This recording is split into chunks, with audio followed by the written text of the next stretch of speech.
जय जोहार। जय जोहार। मुझे यूं लग रहा है कि पहले जो चिंतन शिविरें होती थी वहां पे 5-5 घंटे 6-6 7-7 घंटे बैठते थे और उठ के नहीं जाते थे और तालियां हमेशा बजती रहती थी। लेकिन पता नहीं यहाँ पे दूल्हे में क्या हुआ है, थाकी गया हूँ अगली बार में। तो एक बार मैं जोर से नारा बोलूंगा तो आपको जोर से बोलना है और आवाज અને ધૂળે ને સારા હોડા ડોંગરા ટકરાઈને પાછી આવાજ આવણી જોઈએ। तो जय जोहर का नारा है और जय जोहर का नारा है और आवाज दो। खूब खूब धन्यवाद। आज दूल्हे की धरती पर आप सब अलग अलग पालवी धरती से आए हुए मेहमान एवं इस आसपास ग्राम पंचायत से और दूर दरार से बुद्धिजीवी जो यहाँ पे इस मंच पे अपना वक्तव्य दे के गए, उन तमाम को मेरी ओर से खूब खूब जोहार करना चाहूंगा। और इससे भी पहले यहाँ पे जितनी भी तस्वीरें हैं जो हमारे महापुरुष की तस्वीरें हैं उनको भी नमन करते हुए मैं जोहार करना चाहूंगा। आज ये चिंतन शिविर है और ये चिंतन शिविर एक आदिवासी परिवार का चिंतन शिविर है। आज हमारी परंपरा क्या है, हमारी संस्कृति क्या है, हमारी क्या रीति रिवाज है, हमारे नीति नियम क्या है और हमारे हक अधिकार क्या है, इस पे आज चर्चा हो रही है। और यहाँ पे हमारे कई नेता जो हमारे समाज पे अटैक कर रहे हैं उस पे चर्चा हो रही है। आज मैं कहना चाह रहा हूं कि आज आदिवासी परिवार की बदौलत और ये चिंतन शिविर के मार्फत से एक ये जोहार का वो डमका बजा या गीत है तो वास्तव में यूं लग रहा है कि जोहार का डमका बजा है। क्योंकि पहले इस एरिया के अंदर हम आते थे तो कहीं कहीं थोड़ी एकता कम थी, लेकिन आज दूल्हे के अंदर ये चारों तरफ से टेंट लगे हुए और टेंट के अंदर भरे हुए ये जनता बता रही है कि दुलाव की धरती अब में वहां बिल प्रदेश का आगाज होने जा रहा है। ये पंडाल में बैठी हुई पब्लिक बता रही है। ये बड़ी खुशी की बात है। आज मैं आपको बताना चाहूंगा कि जहां जहां अपने बिल प्रदेश एरिया के अंदर जहां एकता आई वहां पे ताकत आई और ताकत से कहीं कहीं परिवर्तन आया। चाहे वो पॉलिटिक्स रूप से परिवर्तन आया हो तो सामाजिक रूप से भी परिवर्तन आया। तो हमको यहाँ पे भी हमारी एकताओं को कायम रखने के लिए हमारी गुटबाजी नहीं करनी है। इस बार जिस तरह से यहाँ इस एरिया के अंदर एकता आई है वो एकता कायम रखनी है और चुगुनी से ताकत से हमारी जनता हमारे हक अधिकार को और ताकत से हमारी आवाज उठानी होगी। आज हमारे यहाँ पे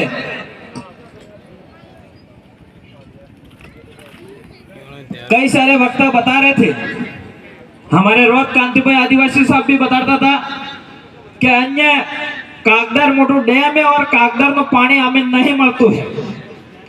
क्योंकि कागदार नो पानी जिंदाड़ा कागदार बन्यु तेंदाड़ा बाद अगर नेता अपने असल मोकल्या હતા तो कागदार नो पानी तमार लिफ्ट द्वारा तमार कने भी आवતું। लेकिन ये कहीं ये कमजोरी है।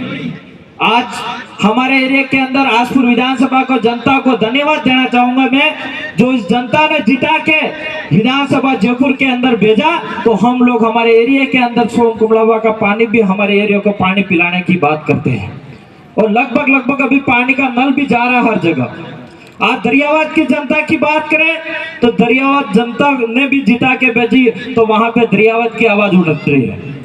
आज भागीदारों की बात करें तो एक मोटो सो टावर तो यू पाड़ी नाख्यु मोटी मोटी बातें भी बटे अपना आदमी जैन करे। आज हम 3 विधायक हैं और यहाँ पे आपके पड़ोसी और एक 84 और एक 16 क्योंकि अपना बाप दादा कहावत में कहजू है પડોશી है એટલે હું કહું કે આપણે 3 જણા રહે તો મજો નહીં આવે। कोई भी नारे लोंबू है या पास कई भी काम करવું है तो 5 જણા જોઈ કે નહીં જોઈ? तो विधानसभा તમે પાસ કર્યા લો કે નહીં કર્યા લો એમ કહો મેં આ દોષા કરીને બતાડો કેમ કે ये આપણે બાપ દાદાની આપણે પુરખોની પરંપરા है 3 જણા કાર્ય અસલ કામ નહીં કરે એમ કઈ तो આપણે હું કહેવા ચાહી રહ્યો અમે 3 तो હસ કરા पहले 4 था पर जेकी भाई આવી ગયા 3 तो हंस करा कुदरत अपना साथ दे रहा है लेकिन पास करवा बदले आबार बी विधानसभा अपने एरिया में है वणी विधानसभा में भी जीताड़ी विधानसभा में 5 जना કરી નાખો ये मुद्दा थकी रिक्वेस्ट करूं। और आने वाले 2028 के अंदर यही 5 के 15 हो जाएंगे और ये सब आपकी ताकत से होगा। और आज अभी बहुत जल्द पंचायती राज चुनाव आ रहा है। मैं तो कहना चाह रहा हूँ ये चिंतित शिविर है लेकिन यहाँ पे एकता की बात इसलिए यहाँ पे करनी पड़ रही है कि आज किसी भी ग्राम पंचायत के अंदर देखे चाहे विधानसभा के अंदर देखे जब हम पहले समाज का जन जागरण करते थे जब पॉलिटिक्स में नहीं थे तब हमने देखा था कि जहां जहां आदिवासी था जहां एससी समाज है जहां ओबीसी समाज है सबसे ज्यादा एससी समाज प्रताड़ित था। एससी समाज एसटी समाज का विकास नहीं होता था वंचित रखा जाता था उसको इंदिरावास से वंचित रखा जाता था इसके डैम का पानी नहीं मिलता था उसके तालाब का पानी नहीं मिलता था उसके खेत के मकानों के पट्टे तक नहीं मिलते थे वो वंचित हमारे लोगों को किया जा रहा था। आज इसलिए हम लोगों को पॉलिटिक्स में आने की जरूरत है। और मैं तो कहना चाह रहा हूँ हम विधायक है सांसद भी बना दिया आप सबकी देन से लेकिन सबसे जो नीचे की ताकत है वो सरपंच है।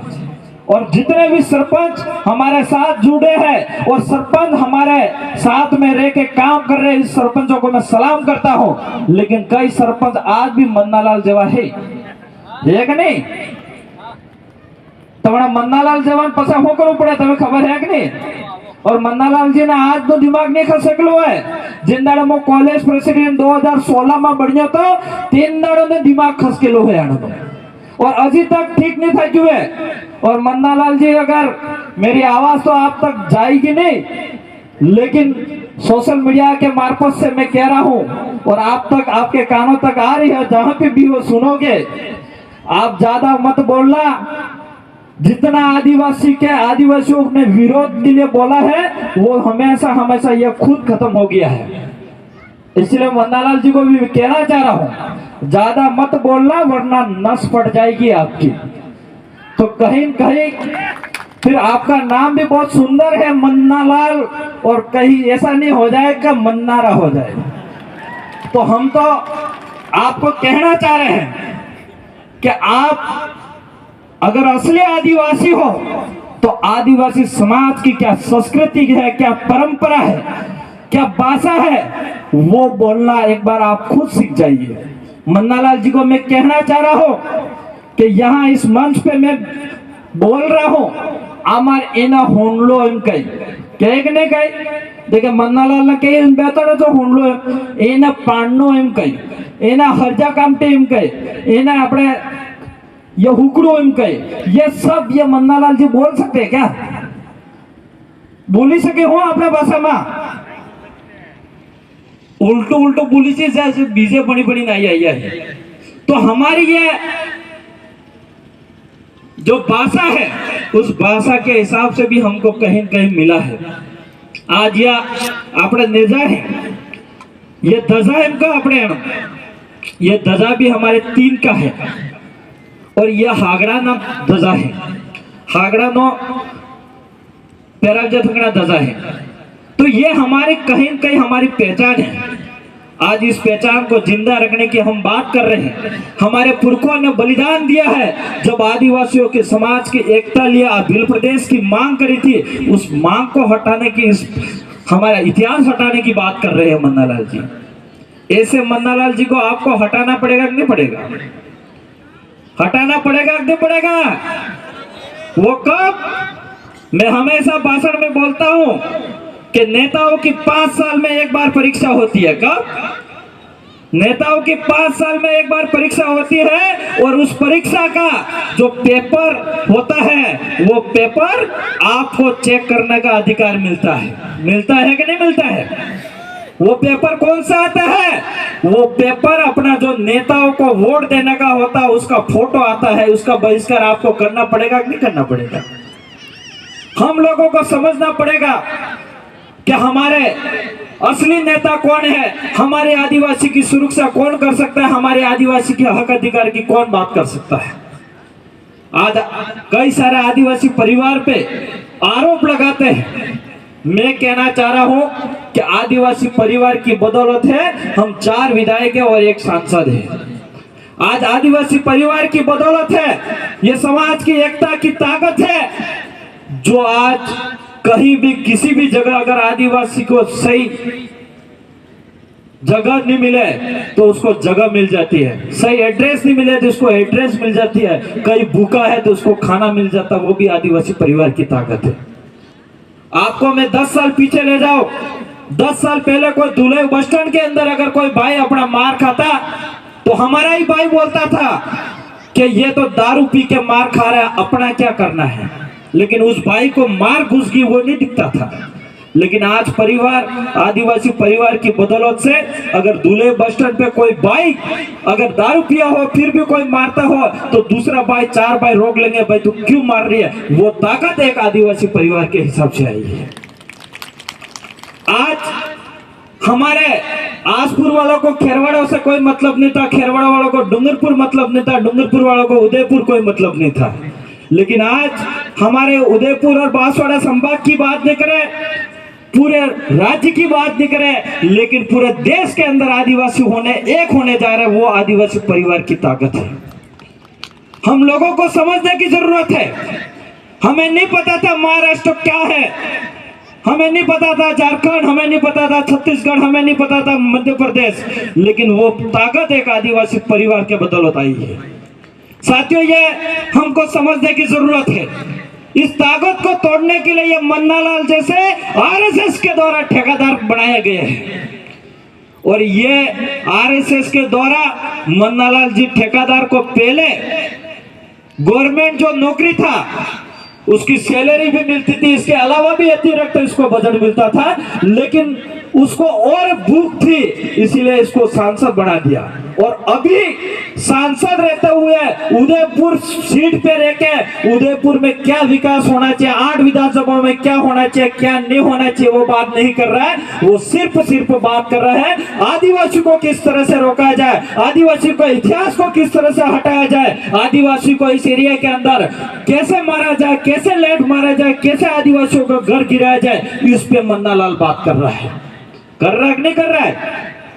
अभी कुछ दिन पहले इसका वीडियो आया था कि वो कह रहा सरेआम कि कौन से लोग हैं आदिवासी, लट मारो, उनके घर चला दो।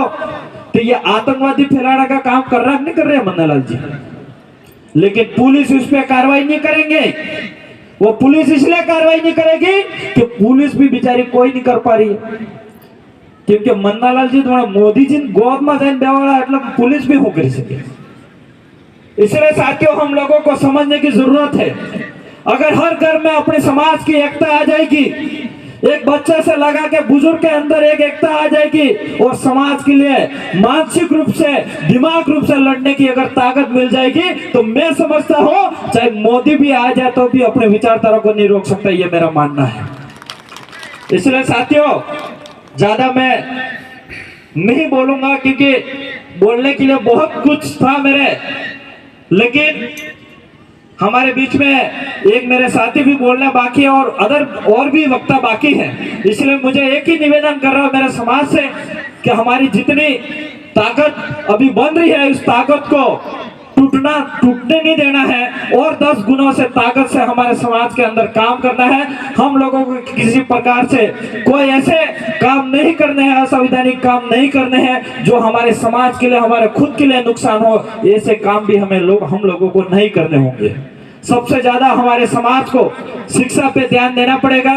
हर घर के अंदर अच्छी अगर शिक्षा मिल जाएगी तो मैं समझता हूँ मेरे जैसा भाषण भी बोल सकोगे, और हमारे बीच में ये पुलिस बेटी है, पुलिस वाले भी बन सकोगे, पटवारी IAS IPS अधिकारी भी बन सकोगे। आप सब ताकत मिलेगी एक शिक्षा के मार्फत से। इसलिए सबसे ज्यादा अगर मेरी बात मानोगे तो सबसे ज्यादा शिक्षा पे ध्यान देना। हमारे हर घर के अंदर शिक्षा, अच्छी मजबूती से शिक्षा मिलनी चाहिए, ये मेरा निवेदन है। मेरी बात को यही विराम करूंगा। मेरी बात को सुना इसके लिए खूब खूब धन्यवाद। सबको जोहार।